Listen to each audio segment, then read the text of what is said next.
Chapter 2 The Vanishing Glass. Nearly 10 years had passed since the Dursleys had woken up to find their nephew on the front step, but Privet Drive had hardly changed at all. The sun rose on the same tidy front gardens and lit up the brass number 4 on the Dursleys' front door. It crept into their living room, which was almost exactly the same as it had been on the night when Mr. Dursley had seen that fateful news report about the owls. Only the photographs on the mantelpiece really showed how much time had passed. 10 years ago, there had been lots of pictures of what looked like a large pink beach ball wearing different colored bobble hats. But Dudley Dursley was no longer a baby, and now the photograph showed a large blond boy riding his first bicycle on a roundabout at the fair, playing a computer game with his father, being hugged and kissed by his mother. The room held no sign at all that another boy lived in the house too. Yet Harry Potter was still there, asleep at the moment, but not for very long. His Aunt Petunia was awake, and it was her shrill voice which made the first noise of the day. "Up! Get up! Now!" Harry woke with a start. His aunt rapped on the door again. "Up!" she screeched. Harry heard her walking towards the kitchen, and then the sound of the frying pan being put on the cooker. He rolled onto his back and tried to remember his dream he had been having. It had been a good one. There had been a flying motorbike in it. He had a funny feeling he'd had the same dream before. His aunt was back outside the door. "Are you up yet?" she demanded. "Nearly," said Harry. "Well, get a move on. I want you to look after the bacon. And don't you dare let it burn. I want everything perfect on Duddy's birthday." Harry groaned. "What did you say?" His aunt snapped through the door. Nothing. Dudley's birthday. How could he have forgotten? Harry got slowly out of bed and started looking for socks. He found a pair under his bed, and after pulling a spider off one of them, putting them on. Harry's used to spiders because the cupboard under the stairs is full of them, and that was where he slept. When he dressed, he went down to the hall into the kitchen. The table was almost hidden beneath all of Dudley's birthday presents. It looked as though Dudley had got the new computer he wanted, not to mention the second television and the racing bike. Exactly why Dudley wanted a racing bike was a mystery to Harry, as Dudley was very fat and hated exercise, unless of course it involved punching somebody. Dudley's favorite punch bag was Harry, but he couldn't often catch him. Harry didn't look it, but he was very fast. Perhaps it had something to do with the living in that dark cupboard, but Harry had always been small and skinny for his age. He looked even smaller and skinnier than he really was, because all he had to wear were old clothes of Dudley's, and Dudley was about 4 times bigger than he was. Harry had a thin face, knobbly knees, dark black hair, and bright green eyes. He wore round glasses held together with a lot of sellotape because of all the times Dudley had punched him on the nose. The only thing Harry liked about his own appearance was a very thin scar on his forehead, which was shaped like a bolt of lightning. He had had it for as long as he could remember. And the first question he could ever remember asking his Aunt Petunia was how he got it. "In the car crash when your parents died," she had said, "and don't ask questions. Don't ask questions, that was the first rule for a quiet life with the Dursleys." Uncle Vernon entered the kitchen as Harry was turning over the bacon. "Comb your hair," he barked, by way of a morning greeting. About once a week, Uncle Vernon looked over the top of his newspaper and shouted that Harry needed a haircut. Harry must have had more haircuts than the rest of the boys in his class put together, but it made no difference. His hair simply grew that way, all over the place. Harry was frying eggs by the time Dudley arrived in the kitchen with his mother. Dudley looked a lot like Uncle Vernon. He had a large pink face, not much neck, small watery blue eyes, and thick blonde hair that lay smoothly on his thick fat head. Aunt Petunia often said that Dudley looked like a baby angel. Harry often said that Dudley looked like a pig in a wig. Harry put the plates of eggs and bacon on the table, which was difficult as there wasn't much room. Dudley, meanwhile, was counting his presents. His face fell. 36, he said, looking up at his mother and father. "That's 2 less than last year." "Darling, you haven't counted Aunt Marge's presents. See, it's here under this big one from Mummy and Daddy." "All right, 37 then," said Dudley, going red in the face. Harry, who could see a Dudley tantrum coming on, began wolfing down his bacon as fast as possible, in case Dudley turned the table over. Aunt Petunia obviously scented danger too, because she said quickly, "I will buy you another 2 presents while we're out today. How's that, Popkin? 2 more presents, is that all right?" Dudley thought for a moment. It looked like hard work. Finally, he said slowly, "So I'll have 39, sweetums," said Aunt Petunia. "Oh," Dudley sat down heavily and grabbed the nearest parcel. All right, then. Uncle Vernon chuckled. Little Tyke wants his money's worth, just like his father. Attaboy, Dudley, he ruffled Dudley's hair. At that moment, the telephone rang, and Aunt Petunia went to answer it while Harry and Uncle Vernon watched Dudley unwrap the racing bike. A cine camera, a remote control aeroplane, 16 new computer games, and a video recorder. He was ripping the paper off a gold wristwatch, and Aunt Petunia came back from the telephone looking both angry and worried. Bad news, Vernon, she said. Mrs. Figg broke her leg. She can't take him. She jerked her head in Harry's direction. Dudley's mouth fell open in horror, but Harry's heart gave a leap. Every year on Dudley's birthday, his parents took him and a friend out for the day, to adventure parks, hamburger bars, or the cinema. Every year, Harry was left behind with Mrs. Figg, a mad old lady who lived 2 streets away. Harry hated it there. The whole house smelled of cabbage, and Mrs. Figg made him look at photographs of all the cats she'd ever owned. Now what? Said Aunt Petunia, looking furiously at Harry as though he'd planned this. Harry knew he ought to feel sorry that Mrs. Figg had broken her leg. It wasn't very easy when he reminded himself it would be a whole year before he had to look at Tibble, Snowy, Mr. Paws, and Tufty again. We could phone Marge, Uncle Vernon suggested. Don't be silly, Vernon. She hates the boy. The Dursleys often spoke about Harry like this, as though he wasn't there. Rather as though he was something very nasty that couldn't understand him. Like a slug. What about what's-her-name, your friend Yvonne, on holiday in Majorca? Snapped Aunt Petunia. You could just leave me here, Harry put in hopefully. He'd be able to watch what he wanted on television for a change, and maybe even have a go on Dudley's computer. Aunt Petunia looked as though she'd just swallowed a lemon. And come back and find the house in ruins, she snarled. I won't blow up the house, said Harry. But they weren't listening. I suppose we could take him to the zoo, said Aunt Petunia slowly, and leave him in the car. That car's new. He's not sitting in it alone.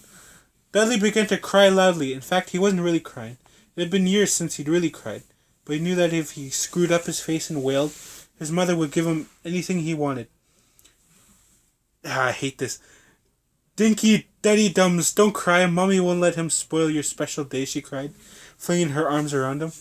I don't want him to come, Dudley yelled between huge pretend sobs. He always spoils everything. He shot Harry a nasty grin through the gap of his mother's arms. Just then the doorbell rang. Oh, good Lord, they're here, said Aunt Petunia frantically. And a moment later, Dudley's best friend Piers Polkiss walked in with his mother. Piers was a scrawny boy with a face like a rat. He was usually the one who held people's arms behind their backs while Dudley hit him. Dudley stopped pretending to cry at once. Half an hour later, Harry, who couldn't believe his luck, was sitting in the back of the Dursleys' car with Piers and Dudley on the way to the zoo for the first time in his life. His aunt and uncle hadn't been able to think of anything else to do with him, but before they left, Uncle Vernon had taken Harry aside. I'm warning you, he said, putting his large purple face right up close to Harry's. I'm warning you now, boy. Any funny business, anything at all, and you'll be in that cupboard from now until Christmas. I'm not going to do anything, said Harry, honestly. But Uncle Vernon didn't believe him. No one ever did. The problem was strange things often happened around Harry, and it was just no good telling the Dursleys he didn't make them happen. Once, Aunt Petunia, tired of Harry coming back from the barber's looking as though he hadn't been at all, had taken a pair of kitchen scissors and cut his hair so short that he was almost bald, except for his fringe, which she left to hide that horrible scar. Dudley had laughed himself silly at Harry, who spent a sleepless night imagining school the next day, where he was already laughed at for his baggy clothes and sellotaped glasses. Next morning, however, he had gotten up to find his hair exactly as it had been before Aunt Petunia had sheared it off.